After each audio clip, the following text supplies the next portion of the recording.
As you mentioned, many young people are more interested in the startup scene in Hong Kong. Can you describe to us how the situation is, especially compared to 5 years ago? And how do you foresee this situation like in the next 5 years?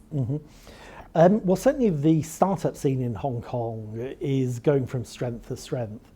And at Invest Hong Kong, we do a survey every year looking at the size and scope of the startup ecosystem.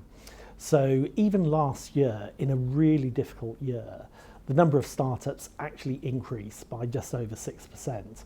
And if we look at the growth of startups, let's say since 2017, because it's a figure in my mind, up a whopping 51%. So it is really growing very significantly. And of course that generates many high quality jobs, in particular for young people. Again, why are we seeing the startups in Hong Kong?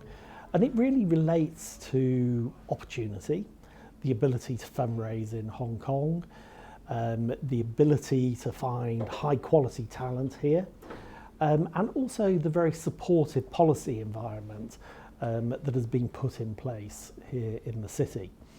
And of course, when we're looking at innovation-led sectors, again, that interplay between Hong Kong and the rest of the Greater Bay Area is something that is very, very significant indeed. So you've got the particular environment in Hong Kong, the strength of our universities, the R&D that's done in the universities,